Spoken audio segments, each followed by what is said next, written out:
honestly, guys notice it more when you're out winning games, right? If Cleveland starts off in a bad start, they're not doing well, and all of a sudden Shedeur or Dillon Gabriel are doing well in 7-on-7, they're throwing dimes, and practice drills, the number one defense can't stop them. People take notice of that, and the more that the players see it, they're gonna then the comments start happening over the lunch table. They start happening throughout the building, and that's when the pressure really will get severe. The Cleveland Browns were focused on resolving their quarterback situation until Jason Kelce made pointed comments that triggered a strong reaction from ownership. The response inside the organization was immediate and intense. What exactly did Kelce say that has the dog pound on edge and the front office under pressure? We've seen that miserable game by the Cleveland Browns. So they throw Joe Flacco in there, and I like Joe Flacco. He did good, but they gave him the resource of all the first-team guys. Then they throw Dillon Gabriel in there with first teams and second teams. So Dillon always is getting protected. The same thing again, they gave this scrub max protection on every play. Yeah, he completed some passes, but let's talk about his mistakes. He's still inconsistent with his throws, but he at least had max protection. The Cleveland Browns continue to be defined by inconsistency and avoidable setbacks. Even as fans hoped the organization had turned a corner, Jason Kelce, fresh off retirement, offered a direct critique that reignited doubts about the team's direction. His remarks implied the franchise's structure and decision-making remain unstable and recent progress may not hold. The takeaway for leadership is straightforward. Identify core issues, align on a coherent plan, and execute with discipline. For supporters, it's another sign that the problems run deeper than a single season. They throw Shedeur Sanders in there with the lowest cab drivers you couldn't even get on 5th Street. And I'm pissed off, bro, because the play calling was abysmal. Look, even if you don't like Shedeur, Shedeur didn't even get a chance to be trash.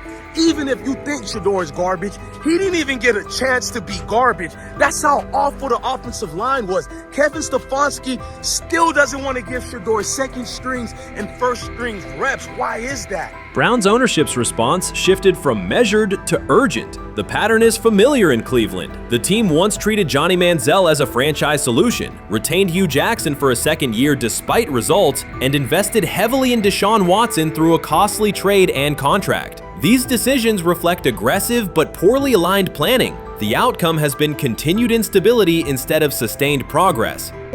That this was the guy that they wanted to start. He's seasoned, he's experienced, he still has a big-time arm, even at his age, and they open with the Cincinnati Bengals. They wanted that experienced guy. He was always going to be the guy. They were not going to start Dillon Gabriel or Shedeur Sanders in week 1. Kenny Pickett had a hamstring injury. It makes it easy to go with Joe Flacco. And the question isn't and wasn't going to be who's the starter in Cleveland. The question is, who's going to be the backup in Cleveland? Who's going to be the number 2 quarterback when they open the season against these Bengals? Fans still show up season after season, expecting improvement and bracing for setbacks. The usual pattern has been early optimism followed by a gradual collapse. But last season was different. For a sustained stretch, the Browns looked organized and competitive, resembling a functioning team. Couple days, 3 days until roster cutdowns, how do you feel about that? Do you feel like you belong here on this team?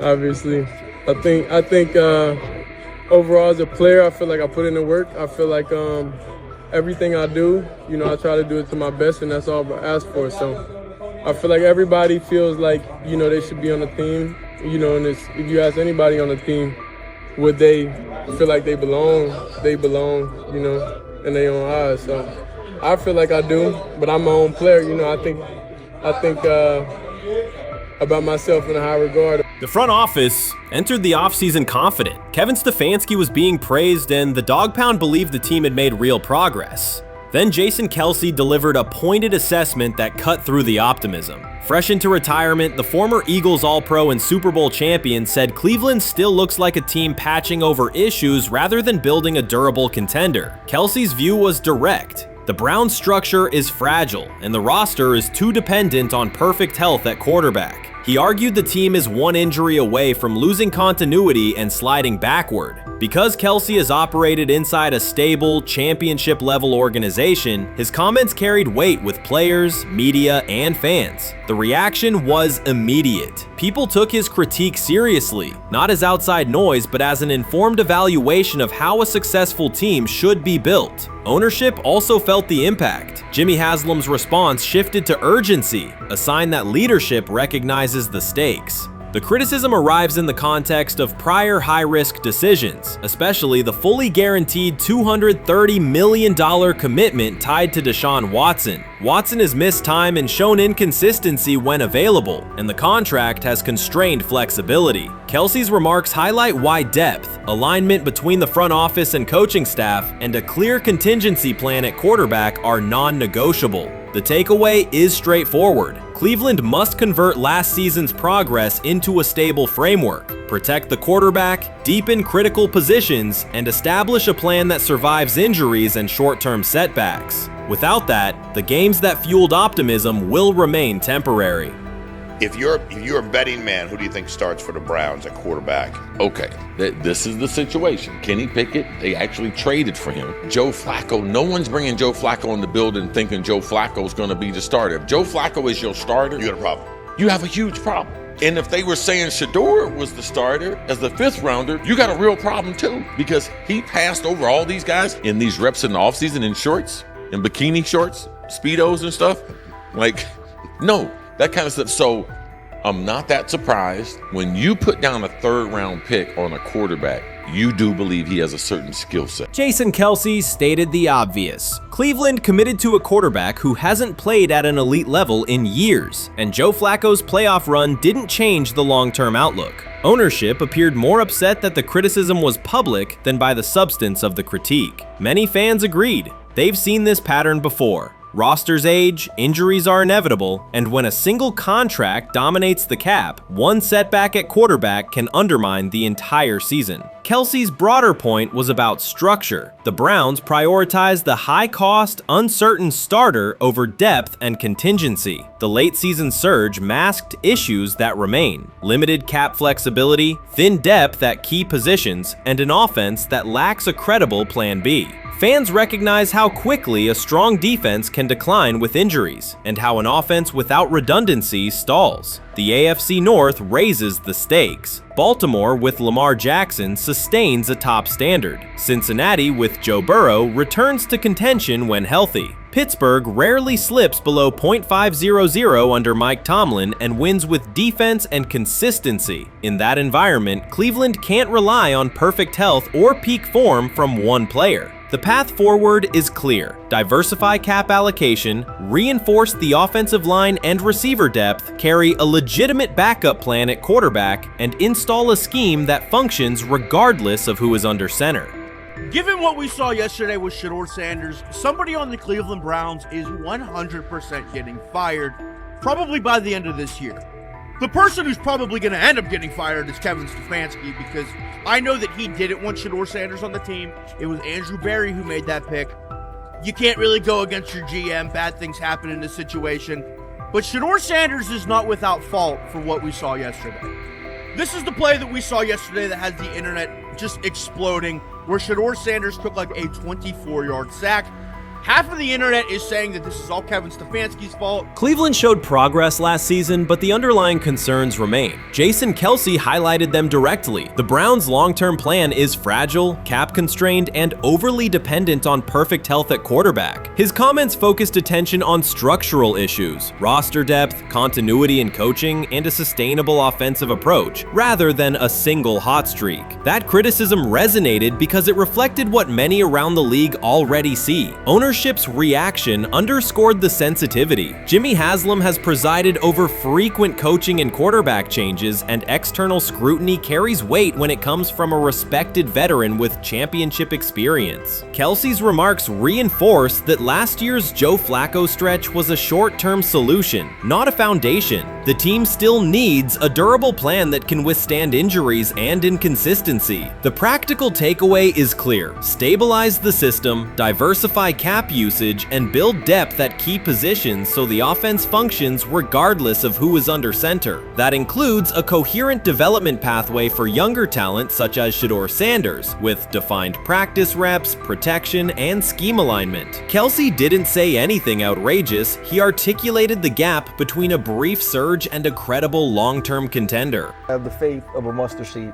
Right, because this is the greatest resurrection since Jesus the Christ. Right, like at some point, Joe Flacco was thinking about getting into TV. Yeah. Right, Joe Flacco didn't have a job, and then now you not only come back and start for the Cleveland Browns late in the 2023 season, but they came back around to you. You're now the day one starter for a franchise that just 2 years ago was in the playoffs. The Browns' quarterback situation remains unsettled. Deshaun Watson was expected to be the long-term answer, but injuries and inconsistent play have prevented him from reaching an elite level. When the team turned to Joe Flacco after Watson's season deteriorated, Flacco immediately lifted the offense and produced results that highlighted the gap between expectations and reality. That a 39-year-old late addition could outperform a $230 million starter was not just a short-term surprise, it raised fundamental questions about roster construction and evaluation. Quarterback depth has been fragile, and the late-season surge masked broader structural problems. Jason Kelce's remarks made that clear. Cleveland is vulnerable if the starter is unavailable, cap flexibility is limited, and the offensive plan lacks a stable contingency. His critique drew attention to leadership and planning as much as on-field performance. Jimmy Haslam's strong reaction reflects the pressure on ownership.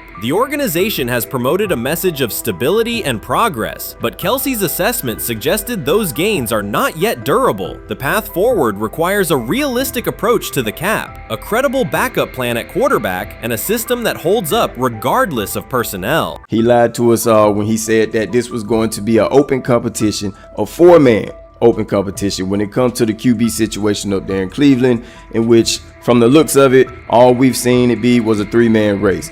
The only people that has been getting reps in with the first team or with the veterans are Joe Flacco, Kenny Pickett, and Dylan Gabriel.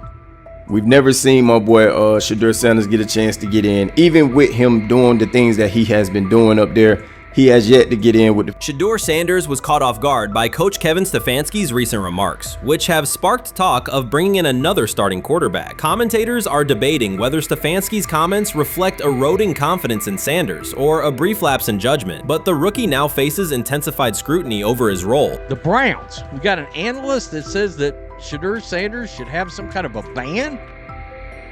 Banishment of some kind? Come again? Say what? For what? And we've got, this would be more troubling. If I'm a Browns fan, and this is where we're going to start, potential dissension in the ranks of the front office and the coach. And over what?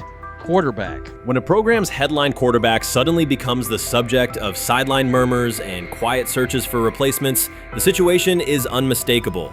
It's a breach of trust. Shedeur Sanders, the passer who put Colorado back in national conversations with his production and profile, has just received a clear message that his job security is in question. Coach Kevin, the assistant previously considered to be in Sanders' corner, made remarks that ignited speculation about changing quarterbacks. Fans, analysts, and even Deion Sanders are now reassessing the team's unity and its true plan for the position. The comment was no accident. It was a deliberate signal that the staff may soon elevate a backup. For perspective, Shedeur Sanders did not step into ideal conditions last season. He was sacked so often that Colorado could have dedicated a locker to every opposing edge rusher who reached him. Could I possibly go to bat for Kevin Stefanski as a great head coach? No, I couldn't. Could you go to bat against him, saying he's a horrible head coach? No, I can't. I think that's why we fall in the middle. I think that's why in a lot of these discussions, and that's why a lot of the rankings, you see him right now in that 15 to 20 range, somewhere in that middle pack of NFL head coaches. I've said earlier, Kevin Stefanski has already been given more head coaches than any coach I've ever seen in Cleveland. starting with the decision to move on from Baker and him clearly still having another level to get to in Tampa. Last season, Shedeur Sanders often had to operate behind an offensive line that provided minimal protection, yet he still delivered precise throws and critical drives. At times, he seemed to be carrying a struggling roster almost on his own. Despite the constant pressure, he never complained, never threatened to transfer, and never acted entitled. He remained with Colorado because he trusted the program, trusted his father, and believed in the team's larger mission. That loyalty is why coach Kevin Stefanski's recent statement that the quarterback competition is wide open struck so sharply. The remark implies that Sanders' starting role is insecure, as though the player who absorbed countless hits while holding the offense together is simply another name competing with walk-ons and first-year athletes who are still learning the cadence. This goes beyond ordinary coach language about fostering competition. It introduces genuine uncertainty about the staff's confidence in Sanders and invites speculation that Colorado is actively assessing outside options through the transfer portal. By characterizing the position as vacant, Stefanski has planted seeds of doubt that could quickly evolve into rumors and undermine the stability of the locker room. I'm sorry, but when it comes to quarterback, I'm going to defer to my head coach, generally speaking, especially one with Stefanski's track record and how he's viewed across the league. So this is interesting because it tells you Kevin Stefanski's not a Shedeur Sanders guy. And it also tells us who made these picks. Exactly. The Cleveland Browns made a rather awkward decision in the NFL draft, opting to take quarterback Dillon Gabriel in the 3rd round well before he was expected to fly off the board. Then 2 rounds later, the Browns took fellow quarterback Shedeur Sanders. So what exactly is going on? Discussion has begun about whether Colorado is actively evaluating another quarterback and preparing for life after Shedeur Sanders. Analysts are debating whether Coach Kevin's move is calculated strategy or a misstep that jeopardizes team stability. Sanders remains a top NFL prospect, Deion Sanders' son, and the program's public face. His highlights dominate social media and his jerseys outsell the team's victories. Yet he is once again being asked to reaffirm his position. The issue is more than routine roster management. It intersects with the family dynamics that shape the program. By portraying the quarterback job as open, Coach Kevin signals to both Shedeur and Deion that the staff is willing to move on despite Sanders' stature. For Shedeur, sitting through film sessions while hearing talk of potential replacements adds an unwelcome layer of uncertainty to an otherwise proven resume.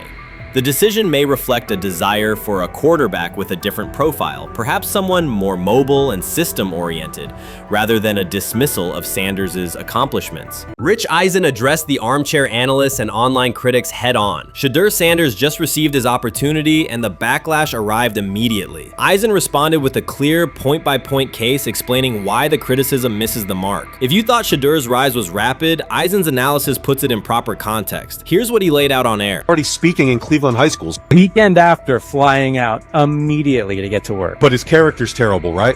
You know, and listen, oh, he interviewed bad, you know. According to who? The New York Giants? No offense, Bert. The same New York Giants that gave Daniel Jones a huge contract and let Saquon Barkley out the door. That's the intel we're trusting here? That was for him to celebrate. He just made, I mean, look, he put in work in college. He had the privilege of being coached by his father, which we all would love and do. Turned around not one, but 2 programs in college football.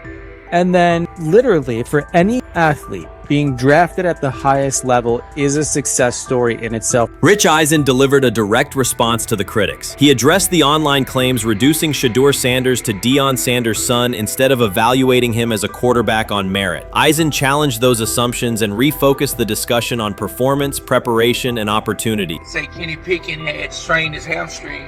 Shedeur, they say his first day in pass, 9 for 9, 2 touchdowns, no interceptions. Really was just hating on this young guy. Within minutes, Rich Eisen delivered a structured breakdown, addressing each claim with evidence and dismantling weak narratives through clear analysis. He replaced speculation with data and kept the focus on what matters: decision-making, accuracy, leadership, preparation, and game management. The reality is simple. Shedeur Sanders was not given this opportunity. He earned it through performance and consistency against real competition. He accepted the role, met the standard, and handled the moment with professionalism and urgency. No shortcuts, no favors, just results and readiness. Eisen's point was direct: evaluate Shedeur on his work, not assumptions, and acknowledge that he has justified the opportunity on the field. I've done it at 2 locations already, so it's simple.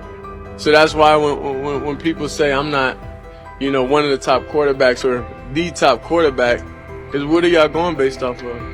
Because I did it year after year after year, and you see the progression. So it's like, obviously, it got to be some type of external hate that you have for the family, for the last name, for anything, because I know I proved myself. While many were still debating whether he was NFL ready, Shedeur Sanders stepped onto the practice field and operated like a clear QB1, setting protections, controlling tempo, and executing the plan. The narrative that he is just flash, media attention, or his father's influence does not hold up against his work in installs, progressions, and situational drills. What he showed was composure, efficiency, and command of the offense. He processed quickly, protected the football, and delivered on-time throws, demonstrating preparation and control. I'm a firm believer. If I wanted Shedeur Sanders at 2, at worst at 33, of course I already think that he's better than other quarterbacks, because that's the type of talent. That's where I would have picked him at.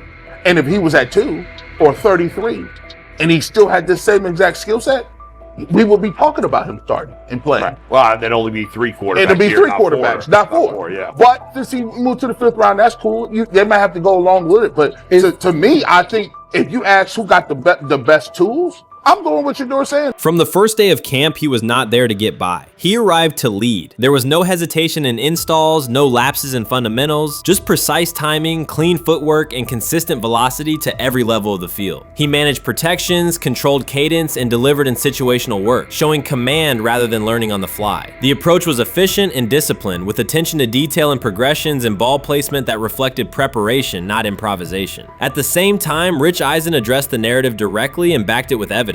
He laid out clips, context, and performance markers to cut through speculation. Eisen emphasized that Shedeur Sanders did not step into this moment because of publicity. He built toward it through sustained work, resilience, and results. The background, media readiness, high football IQ, and a professional approach was developed over years, not days, and it translated to immediate operational control of the offense. The resistance came from familiar places. Some in the traditional guard still frame mobile quarterbacks as limited and expected the nepotism label to define him. That view did not hold up against what was on the field. Composure under pressure, secure decision-making, accurate throws into tight windows, and consistent execution in red zone and 2-minute sequences. Eisen's point was clear: evaluate Shedeur Sanders on performance and readiness. The evidence shows he earned the opportunity and is meeting the standard with accountability and consistency. Yeah, teams didn't draft him because they didn't think he was first-round talent.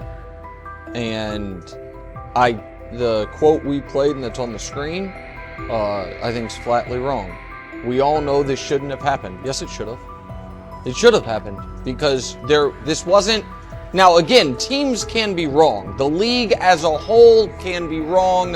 Hell, the Baltimore Ravens drafted a 25-year-old tight end before they drafted Lamar Jackson in the same draft. The die is not cast on who Shedeur Sanders. He stated it plainly. This is not a celebrity appearance. This is a quarterback with pocket presence, leadership, and decision-making that stands on its own. You either show it or you settle into a backup role. Shedeur Sanders is not auditioning. He is establishing himself as the starter. When the opportunity arrived, whether through injury, trade, or depth chart changes, Shedeur was prepared and delivered. He did not hesitate. He executed the offense and finished drives. As others tried to catch up to what they were seeing, Rich Eisen reinforced the same message he has been repeating: evaluate the work. Camp reports have been consistently positive, but the important shift is how the performance is being received. Casual attendees who came to observe left talking about Shedeur's command and poise. Detailed observers focused on his pre-snap reads, protection checks, and audibles, highlighting the mechanics, timing, and ball placement that support efficient, controlled play. When he led college football in completion percentage and he threw almost 40 touchdowns for over 4,000 yards,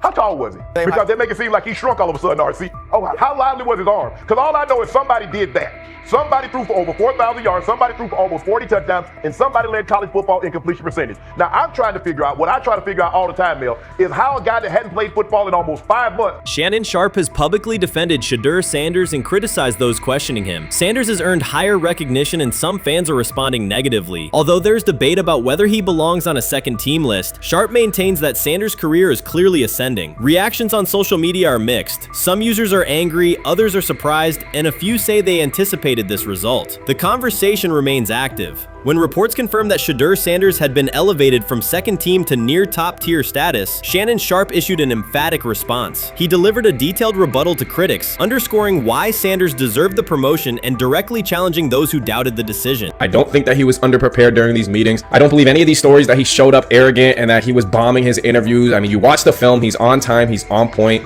You watch his interviews, he answers like a 10-year NFL veteran. Like, he's clearly dominating OTAs. It's every single day there's a new report of how well he's doing for the Browns in OTAs. And I mean, you can say what you want, it's just OTAs. Okay, if that's your new narrative, then he's doing exactly what he needs to be doing. He's on point, he's on time, he's getting the respect of his teammates, and he's making plays. So we're gonna see years down the line, something's gonna come out that I don't know what exactly it was, but something will come out. Critics have been waiting for an opportunity to dismiss Sanders. They labeled him overrated, accused him of benefiting from nepotism, and claimed his profile came only from his last name and polished image. Within their own echo chamber, they cited every game in which he fell short of huge passing numbers as validation of their doubts. Since Sanders has begun receiving formal recognition, criticism has escalated. A wave of self-appointed analysts is dissecting his throwing mechanics and team role, and many online commentators now argue that his promotion reflects deeper problems within the sport. Shannon Sharpe rejected each criticism directed at Shedeur Sanders. During the broadcast, he turned a routine segment into a detailed examination, acting as presenter, interrogator, and fact-checker. Sharpe walked viewers through game film, season statistics, and scouting reports to show why Sanders merited his recent promotion. Whenever a panelist claimed Sanders had not earned the role, Sharpe countered with completion percentages, efficiency ratings under pressure, and documented late-game drives that changed outcomes. He stressed that the backlash was driven less by on-field evidence and more by reluctance to revise earlier opinions. Sharpe argued that critics were upset not because Sanders lacked qualifications, but because his progress contradicted their initial narrative. By the end of the discussion, Sharpe had moved past simple defense and reframed Sanders as a clear example of performance-based advancement, demonstrating that early predictions can be wrong. Never heard of no Dylan Gabriel or Tyler Shock. What the hell is that? So how is Shedeur Sanders going behind them? I'll tell you how. Collusion. 4 different times they passed on him. How the hell does that happen? 4 rounds. It doesn't happen to a quarterback. We've never seen anything like this before. Shedeur Sanders with the watch. Shedeur Sanders with his bravado. Shedeur Sanders with this supposed arrogance or whatever. Shedeur Sanders' advancement did not happen by chance. While detractors questioned his resume online, he continued to prepare, attend every practice, and deliver accurate throws under pressure. The contrast between his output and the complaints directed at him has been stark. Some critics even argued the selection committee was, quote, biased toward performance, as if rewarding strong play were improper. Rumors quickly followed. Certain commentators speculated that a public relations push from the Sanders family must have influenced voters, suggesting everything from coordinated media strategies to alleged favors for coaches. None of these theories addresses the basic point. Sanders earned his promotion through consistent production, poise in the pocket, precise ball placement, and efficient decision-making. Shannon Sharpe highlighted these facts during his response. He noted that Sanders' performance metrics justify the recognition and emphasize that resistance to the move stems more from prior prejudice than from substantive evaluation. For Sharpe, the goal was clear: present the data, challenge unfounded claims, and correct the narrative. The discussion therefore became a broader statement about acknowledging merit and abandoning outdated assumption. Colin Cowherd defend college basketball coaches who have gotten a DUI, come to their defense and say they didn't need to be fired, that they deserve a second chance. But Shedeur Sanders drives 40 miles over the speed limit, gets a one-on-one ticket, and Colin Cowherd comes on his show today and says he's out on Shedeur Sanders. He's seen enough. He can't support him anymore. He can't be in the Shedeur Sanders camp. because of the speeding ticket. Shannon Sharpe addressed commentators who portray constant doubt as expertise. Those who discount strong performances with "we'll see" but declare bust after a single mistake. He noted their belief that progress only counts if an athlete visibly struggles. Sharpe's response was methodical rather than emotional. He presented evidence, cited statistics, and calmly refuted each claim. Following his remarks, several critics began revising or deleting earlier posts, recasting themselves as longtime supporters of Shedeur Sanders despite having questioned him for months. Sharpe insists on accountability, naming specific individuals and dates while requesting public acknowledgement of prior errors. He argues that analysts cannot spend months undermining a player's potential and then quietly adopt a supportive stance once the athlete succeeds. These are serious, big-time, top-of-the-line playmakers that they have. If you can go 45 to 42 in the fourth quarter because your quarterback set the school record with 510 yards passing. He was flawless. Shedeur is big time. I didn't know for sure, will it translate to the next level of competition? Yes, it might translate to the next level of competition as he can play. Critics who once claimed Shedeur Sanders was unprepared now hesitate to acknowledge their mistake. They resist retracting earlier comments and struggle to accept that an athlete can succeed without their approval. Sanders continues to share practice clips and game highlights without engaging the debate, while Shannon Sharpe documents every dismissive remark, ready to revisit them on national television. The disapproval did not slow Sanders. It underscored his progress and exposed the gap between perception and performance. As a result, the conversation has shifted. Analysts who doubted him now describe him as undervalued and publish detailed evaluations of his mechanics and game management, suggesting long-standing familiarity with his career. In a matter of weeks, critics have recast themselves as advocates, demonstrating how quickly opinion can change when consistent results leave little room for doubt. Shannon Sharpe signaled that his commentary is not over. He considers Sanders' advancement a positive outcome for every athlete who has been overlooked or criticized for having confidence. Sharpe stressed that analysts do not have the authority to determine who deserves recognition based on personal preference. The reaction to Sanders' promotion, he argued, revealed how quickly opinions can shift once results are undeniable. Sharpe pointed out that many vocal critics became quiet when confronted with objective performance data. This exchange, Sharpe insisted, reached beyond defending a single quarterback. It challenged the practice of dismissing achievements that do not fit familiar narratives. He reminded viewers that success does not require external approval and that consistent talent will surface despite online commentary intended to minimize it. While critics reconsider their positions, Sharpe remains steady, assigning credit to the athlete and allowing the scoreboard to confirm the argument. In his view, the statistics speak clearly enough. Sharpe also emphasized that the intensity of the backlash must be placed in context. College football is a volatile environment where unexpected outcomes are common. Therefore, declaring failure based on incomplete evidence only weakens the credibility of sports analysis. The discussion underscored the need for measured evaluation rather than reactive judgment. Dak Jackson and him and everybody else that we talked to have said that Shedeur looks good. He looks really good. Yes. He looks better. And we got Zach that say Dylan Gabriel ain't even an NFL quarterback.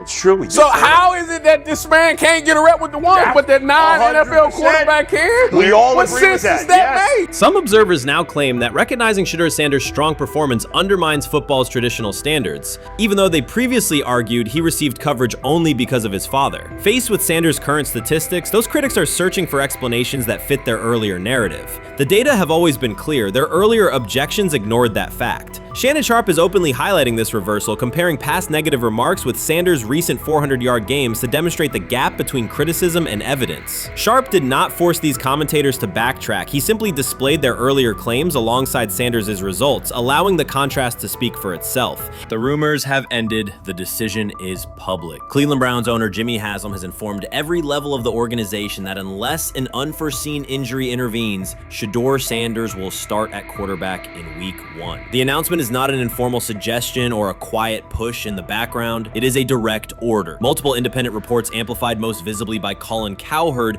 confirm that Haslam delivered the directive himself. From the owner's viewpoint, the logic is simple. No one else on the roster offers the same combination of talent, leadership, and long-term upside. Joe Flacco is approaching the twilight of his career. Kenny Pickett has shown flashes but remains inconsistent. Dylan Gabriel, taken in the 3rd round, is a developmental project. By contrast, Haslam believes Sanders can alter the franchise's trajectory victory immediately, and he refuses to allow internal hesitation to stall that possibility. The standoff traces back to April. General manager Andrew Berry and head coach Kevin Stefanski entered the draft wanting a low-profile prospect who would fit quietly into the existing depth chart. They prioritized scheme familiarity, modest public attention, and a clear developmental timeline. When the board lined up, they reached for Gabriel in round 3, reasoning that an early investment would justify keeping a rookie on ice behind the veterans. But Sanders continued to slide, first through day 2, then deep into round 5. Haslam watched the names come off the board, convinced the league's bias against Deion Sanders' outspoken son was obscuring legitimate first-round talent. When Cleveland's 5th-round pick arrived and Sanders was still available, Haslam intervened. He did more than approve the choice, he overrode the original plan, making it clear that the organization would select Sanders and give him every chance to compete. From that moment on, the Browns' internal narrative splintered into 2 camps, those ready to accelerate around their owner's vision and those still trying to protect their original approach. Once rookie minicamp began, Sanders erased much of the speculation. He commanded huddles, processed coverages quickly, and delivered throws with anticipation that belied his draft slot. Teammates noted his willingness to accept blame for missed timing, then correct the error without dramatics. While Flacco and Pickett split most first-team reps, Sanders treated limited opportunities as full-speed auditions. During organized team activities, he identified blitz looks, redirected protections, and consistently found his second read when the primary route was covered. More than one defensive veteran told local reporters that Sanders looks like the best arm in the building. That assessment forced Berry and Stefanski to reevaluate their timetable. They could no longer label Sanders a long-term project without contradicting on-field evidence. Drafting Gabriel 2 rounds earlier had provided the staff an excuse to slow roll Sanders' ascent. Coaches could point to investment cost, meeting room familiarity, and installation comfort to justify Gabriel's snap share. Yet each practice rep in which Sanders outperformed the 3rd rounder weakened that shield. Behind closed doors, position coaches began requesting more Sanders film for cut-ups, and offensive assistants quietly shifted meeting questions toward concepts the rookie already executed well. By mid-June, Berry himself started describing Sanders not as a developmental asset, but as a competitive option. Those subtle linguistic changes signaled the front office's recognition that the narrative had moved beyond their control. Haslam's history with quarterbacks is well documented. His pushes for Johnny Manziel, Baker Mayfield, and Deshaun Watson were high-visibility swings, each driven in part by a desire to generate excitement as well as wins. Critics highlight those choices to question his evaluation track record, yet Haslam perceives Sanders differently. Where Manziel carried off-field concerns, Sanders brings a reputation for professionalism. Where Mayfield's leadership style divided veterans, Sanders' approach has united receivers and linemen. Where Watson's trade involved unprecedented controversy, Sanders arrived at minimal draft cost. Haslam sees a rare chance to capture star potential without mortgaging the future, and he is unwilling to cede that upside to cautious pacing. Cleveland supporters, weary of revolving door quarterbacks, have rallied around Sanders with unexpected speed. Sales of customized Sanders number 2 jerseys surged within days of rookie minicamp. Training camp ticket requests spiked once local media circulated videos of Sanders making NFL-caliber anticipation throws during 7-on-7 periods. The mood in Northeast Ohio has changed from tentative hope to active belief. Longtime season ticket holders who once shrugged at preseason storylines now debate Sanders' footwork at neighborhood barbecues. Social media engagement for Browns content has climbed, driven by highlight compilations of the rookie threading seam passes between linebackers and safeties. All of this places Kevin Stefanski in a fragile position. If he opens week 1 with a veteran starter and the offense sputters, criticism will be swift. Each stalled drive will be interpreted as evidence that he ignored the owner's edict and the fan base's intuition. Conversely, if he names Sanders the starter solely under pressure, any early struggles could be framed as proof that Sanders was rushed, further exposing Stefanski to blame. The only sustainable solution is conviction. Either stand behind a veteran with clear strategic reasoning or embrace Sanders fully and structure the offense around his strengths. Splitting the difference, rotating series, delaying first-team reps, or using vague competition language will satisfy no one and likely jeopardize locker room clarity. Sanders' personal approach has reinforced Haslam's confidence. Instead of taking post-draft downtime,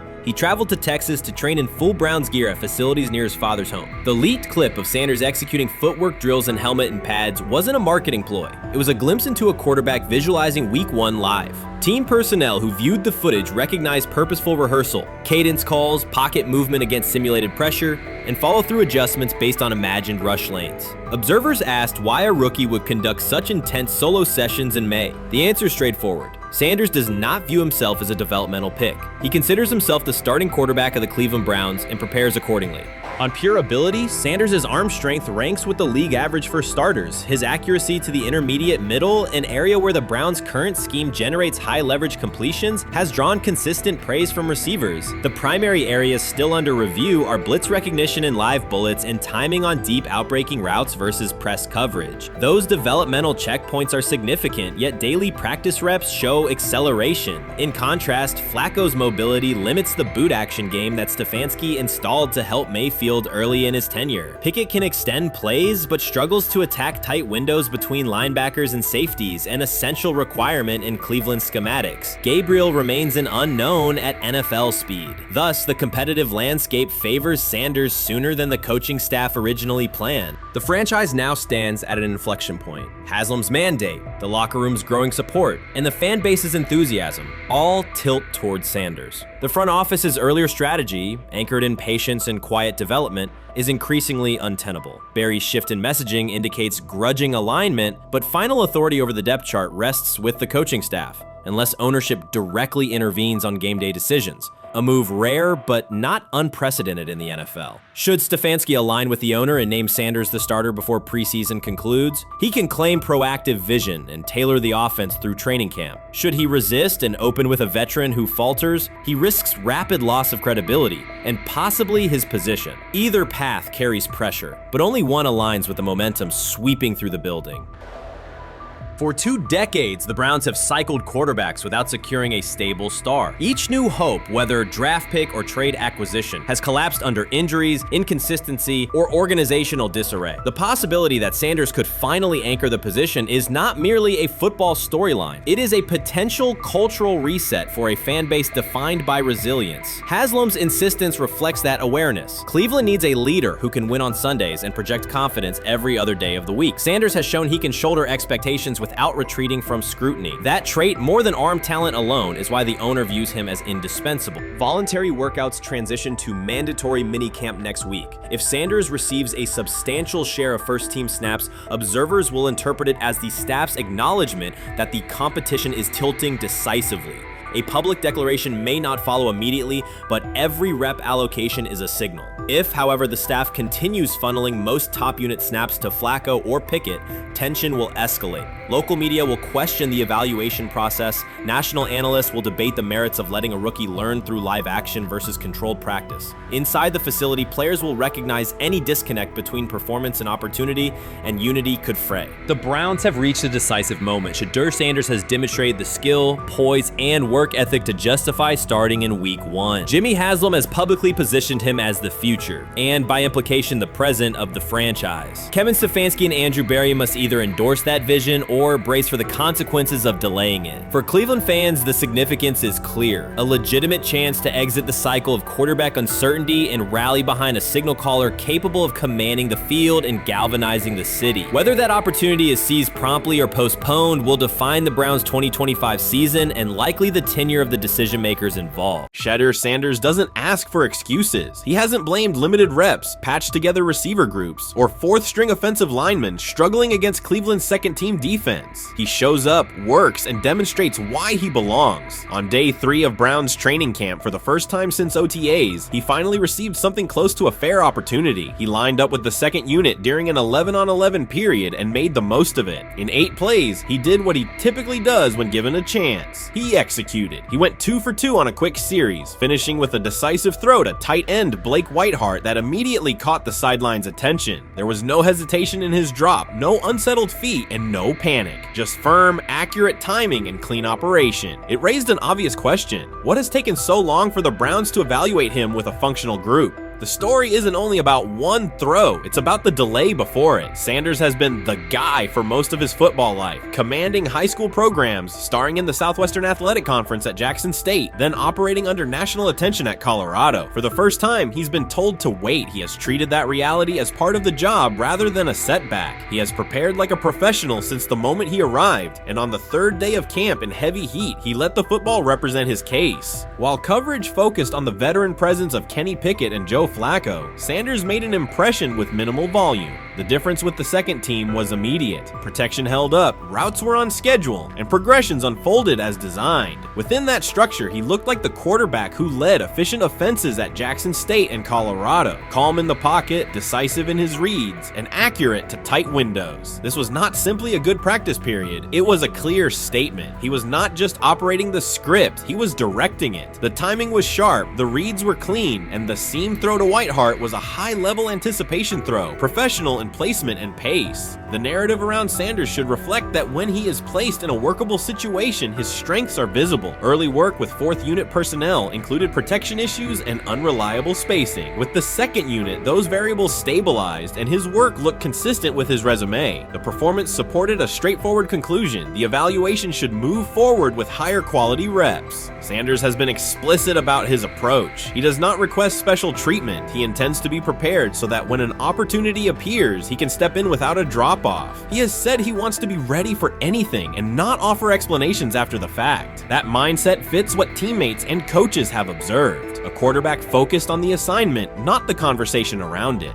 The conditions were demanding, relentless sun, heavy humidity, and a practice tempo that stressed decision-making. Many players fatigued as the session wore on. Sanders did not show signs of rushing reads or forcing the ball. He managed the pocket, reset his base when necessary, and continued to deliver on time. The path he has taken, HBCU starter in the SWAC, then Power 5 starter under constant attention, has prepared him for compressed evaluation windows. He has been under scrutiny for years. The heat did not change his process. He moved defenders with his eyes, anticipated breaks, and stepped into throws with balance. The crowd was not chanting his name, and there were no ovations. That was irrelevant to the task. He is focused on the locker room and the staff, and he is building credibility the same way he did at previous stops, by being reliable when the ball is snapped. Quarterbacks coach Bill Musgrave has emphasized ignoring external noise and keeping attention on install, footwork, and timing. Sanders is familiar with the dynamic. He has been followed by cameras and commentary since his early teens. He has experience living with attention and still adhering to routine. Under heat, with a narrow set of snaps and multiple decision points, he stayed composed and effective. 2 speeding citations, 91 miles per hour in Brunswick and 101 miles per hour in Strongsville, became national items. General Manager Andrew Berry characterized the decisions as not smart and stressed that it's not only about driving fast, but about the safety of others. Sanders accepted responsibility, stated that he learned from the incidents, and said he would follow the rules. The attention to those citations did not alter his daily schedule or his practice preparation. He arrived early, stayed engaged, and kept the discussion centered on work.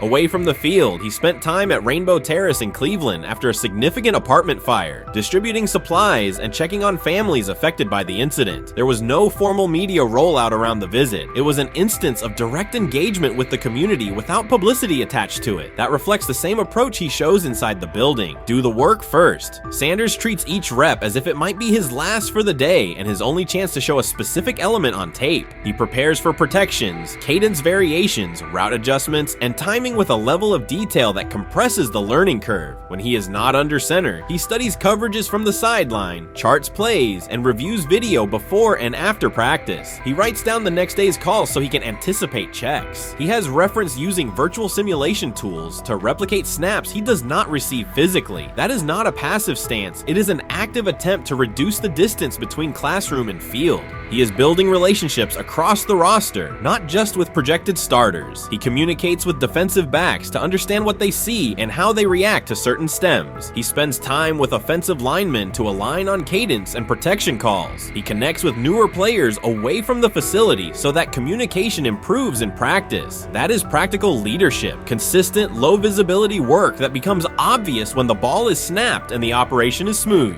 3 days into camp, a central question remains. Why hasn't he taken a first-team rep? Flacco has seen work. Pickett has seen work. Dillon Gabriel has been cycled in. Sanders has remained behind all 3 on the depth chart while producing efficient periods when provided stable support. Head coach Kevin Stefanski has not publicly detailed the plan for distributing first-team snaps among the quarterbacks. When asked, Sanders answered that it is not his place to comment on rotation decisions. That response aligns with his day-to-day conduct, respectful, professional, and centered on the next assignment. The staff is managing a room with a Super Bowl MVP, a former first-round pick, multiple rookies, and a new set of combinations on the offensive line. That creates a set of decisions about exposure, pacing, and evaluation windows. Within that context, Sanders has presented a clear case for additional evaluation. He has shown he can execute the offense as designed when the variables are standard. Musgrave has a long-standing connection with the Sanders family through his time as a teammate of Deion Sanders in San Francisco. That familiarity supports direct communication. It does not guarantee anything about the depth chart, but it does help streamline teaching, feedback, and expectation setting. Inside the defensive back room, veterans such as Denzel Ward have provided perspective on timing, leverage, and eye discipline that Sanders has incorporated into his preparation. He is operating without the immediate family structure that defined his college environment. Away from his brother Shiloh and his father Deion, he is managing his own housing, nutrition, recovery schedule, and all the smaller tasks that accompany an NFL routine. Those adjustments matter because they influence consistency across a long camp. He has treated those responsibilities as part of the job rather than distractions, which is reflected in a steady daily approach. What he showed on day 3 with the second unit was not a surprise to those who have tracked his prior work. It was a continuation of a profile, efficient sequencing, clear timing, and consistent ball placement when protections and routes hold up. The 8-play period was short, but it was enough to reinforce the point. He doesn't need a large sample to demonstrate baseline operation. He needs a fair sample to test ceiling and adaptability. There is also the matter of perception. Public attention concentrated on the speeding tickets and the general manager's response. Less attention fell on the preparation, the efficient period with the second team, or the community engagement at Rainbow Terrace. That imbalance is common in training camp narratives. Sanders has handled it by keeping his answers simple and his focus on football. He has not tried to redirect the conversation. He has done his work and waited for additional reps. The objective next step is straightforward. Expand the evaluation with higher unit personnel and standard opponents. That does not require a complete reshuffling of the depth chart. It requires allocating a defined sequence of first-team snaps so that timing with starting receivers and protections with starting linemen can be measured on tape. The staff can then compare operation speed, accuracy under pressure, red zone decision-making, and 2-minute mechanics against the other quarterbacks. That is the most direct way to clarify the competition. None of this dismisses the experience or track records of the veterans in the room. It emphasizes that the purpose of camp is to test assumptions with current performance. Sanders has provided enough evidence with the second unit to justify a broader look. He has shown that the pace of his feet matches the pace of his eyes, that he can hold safeties with his shoulders, and that he can drive intermediate throws without float. He has also shown discipline to take the clean completion rather than force the vertical shot when leverage dictates otherwise. Every day, he has addressed the controllable items, meetings, note-taking, install recall, cadence management, and post-practice review. He has not asked for public guarantees. He has asked for an opportunity to compete on comparable terms. The 8-play sequence with the second unit was a small but clear example of what he can do when those terms exist. The staff's communications have been measured. Stefanski has not laid out a schedule for first-team rotations publicly. Barry addressed the speeding incidents directly and emphasized standards for decision-making off the field. Sanders accepted the criticism, adjusted his behavior, and moved forward. Those are the relevant facts. What remains is a football evaluation that can only be completed by giving him snaps with the top group and measuring the results. If that evaluation occurs and he performs at the level he showed with the second unit, the conversation will shift from potential to placement. If it does not occur, the question will persist through camp. Why not test the full picture? Sanders has built a case based on preparation, poise, and execution. He has demonstrated leadership by building relationships across the roster. He has shown maturity in handling external issues directly and moving on. He has given the staff reasons on the field and in the building to continue the process.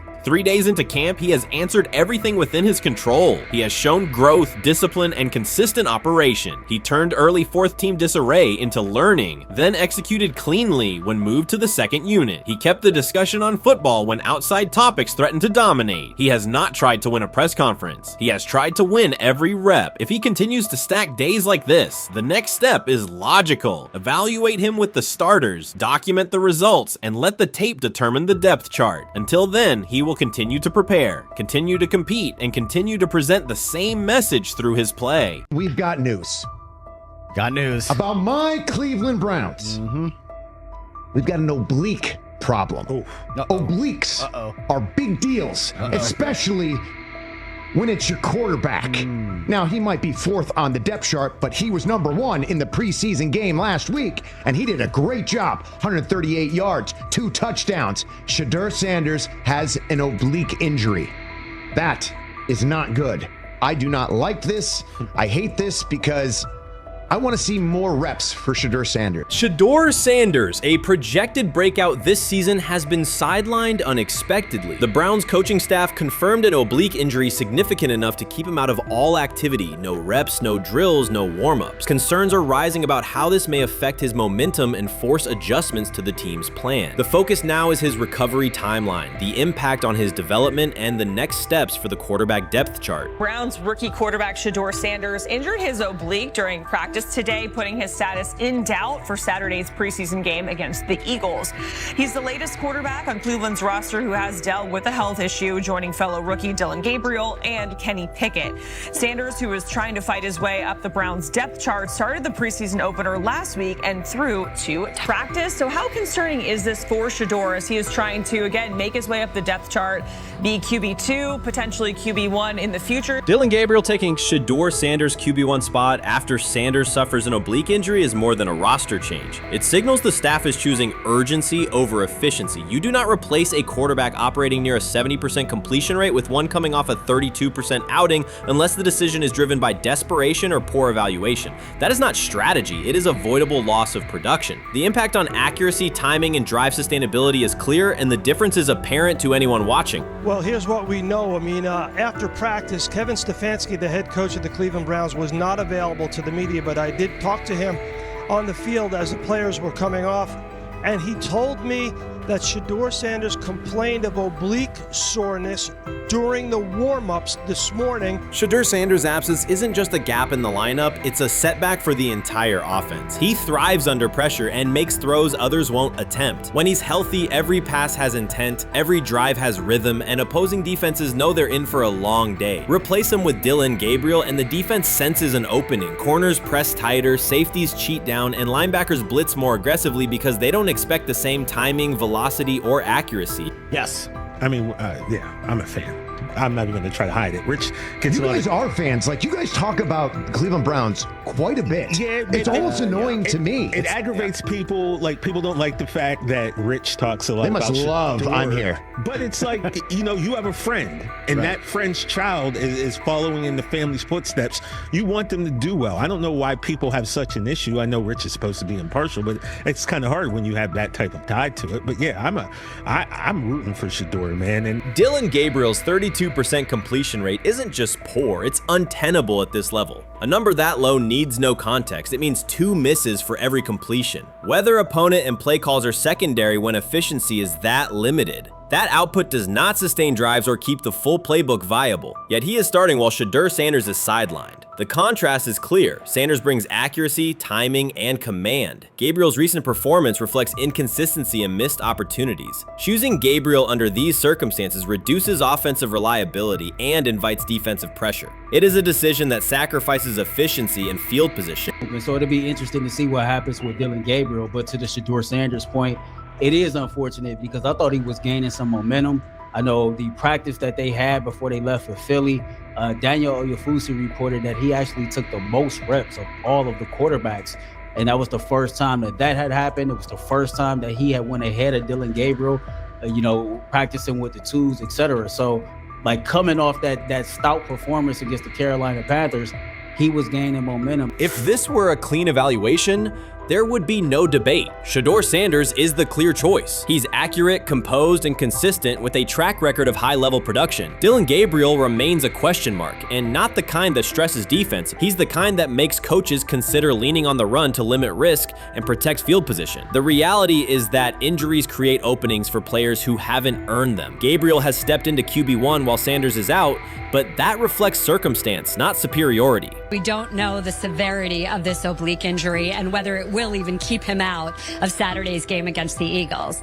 As for moving up the depth chart, I'm the Browns preseason sideline reporter. I was there Friday night when he burst onto the stage and set the NFL world buzzing. And yes, his demeanor was tremendous. His poise was tremendous. He did the things that were asked of him. But at the end of the day, he wasn't actually asked to do all that much. The real concern is how this could attach to Shedeur Sanders' reputation. The NFL is unforgiving about availability. An oblique injury for a quarterback isn't minor. It affects mechanics, torque, and timing. Even with a strong return, the injury-prone label can linger. For the Cleveland Browns, or any team seeking stability under center, that perception is toxic. Teams don't want a player they fear won't make it through October. That's the risk. Talent doesn't always overcome league politics. Once questions about durability start, they rarely fade. They surface in contract terms, roster decisions, and sideline evaluations. So Shedeur Sanders is injured again? If you were following along on social media today for the Browns' first joint practice in Philadelphia against the Eagles, wow, you were in for a tumultuous ride. I mean, all the reporters, both Browns and Eagles reporters, were pretty much flabbergasted at the fact that Shedeur Sanders was taking 0 team reps during the day, and even Tyler Huntley was getting team reps instead of Shedeur. And then it came out, obviously, everybody's speculating. There's people calling for Kevin's jobs. And before I go any further, I don't blame anybody, ever. Meanwhile, Dillon Gabriel's numbers should be sidelining him, not elevating him. A 32% completion rate isn't a dip, it's a warning sign that points to issues with field vision, timing, and receiver cohesion. That's the quarterback taking snaps while Shedeur Sanders is out. Put their work side by side and the gap is obvious. Sanders shows consistent placement, timing, and footwork that reflect high-level execution. Gabriel's recent output introduces variability that shrinks the call sheet and stalls drives. You can't claim the priority is winning while starting a quarterback who isn't reliably delivering routine completions. Fans recognize it, receivers lose confidence and tempo when targets are off, the offensive line's urgency fades when protection doesn't translate into productive throws, team belief in the quarterback is fragile, and once it erodes, a season can come apart quickly. We could be looking at, 3/4 of Snoop and maybe 1/4 of Dillon Gabriel. Not really exciting for the fans. Of course, it would be nice to see what Dillon looks like. Did spend third-round capital on him. Gabriel and you're a rookie, is not going to be you on want to this get team. healed. You want the reps. You want to take these reps. So what do you do to prepare yourself and get ready? Because, man, when rookies get injured, it's like these reps are so valuable. Yeah, sets him back a lot. We do have some video here. Mike Garafolo had some video of Jalen Hurts kind of helping Shedeur use his cart to get off the field here. Shedeur Sanders changes the entire equation. His presence under center keeps defenses honest, keeps teammates engaged, and expands the coaching staff's options. You can call vertical shots, open the playbook, and control the game's tempo. Dillon Gabriel limits that. With him, the playbook narrows, drives stall, and the defense ends up on the field too long trying to compensate. The Cleveland Browns are not in a position to gamble at quarterback. This is a franchise with a difficult history at the position. With Gabriel, the issues are visible from the stands. A 32% completion rate won't jump to 60% with a few extra reps. If anything, it will decline as defenses present looks they would not risk against Shedeur. And that's the core issue. Shedeur Sanders at 80% is still a better quarterback than Dillon Gabriel at his best. That isn't exaggeration, it's the numbers. If Sanders is a 70% passer when healthy, even a drop to 60% keeps him well ahead of where Gabriel is now. Yet the team is rolling with the quarterback who isn't delivering routine completions. Every week Sanders is out, his hold on QB1 loosens. That's the hard truth. The longer Gabriel stays in the role, the more coaches cite continuity and chemistry to cover what's happening on the field. Every throw and every drive has to be a statement, not just to win, but to erase any notion that Gabriel is a legitimate alternative. In the NFL, QB1 isn't handed back because you used to be the best option. You have to take it. Started off with some positive news for Shedeur, and then it kind of just went left real quick. Shedeur got the news early on that if Dillon Gabriel couldn't go, he would get his second straight start in the Saturday preseason game against the Philadelphia Eagles. And then he went on to injure his oblique. For the fans who don't know exactly what part of the body the oblique is at, what that injury is, and how it can impact the quarterback, can you explain to them what is an oblique injury? It's like up in this area, right? Well, you can't see me, but like right up in here, you know, when you go to throw, like obviously that's all that. So the truth is straightforward. The Cleveland Browns, or any team in this situation, aren't going anywhere meaningful with Dillon Gabriel under center. You can frame it as progress and point to selective highlights, but reality will level it out, and by then the season is already slipping. Shedeur Sanders is the difference between a team with a path forward and a team playing out the schedule. He reads coverages, delivers on-time throws, and forces defenses to respect every level of the field. Gabriel turns the offense into guesswork. The NFL is built on results, and the results are clear. Gabriel's 32% completion rate functions as a warning sign. It doesn't need context, a clinic, or a film session to explain. It signals inefficiency that stalls drives and compresses the playbook. Yet he has been handed the role Shedeur established through precision, composure, and production. That decision undercuts the stated goal of winning. With Sanders, the offense retains structure, rhythm, and threat. With Gabriel, it narrows and exposes the defense to longer stretches on the field.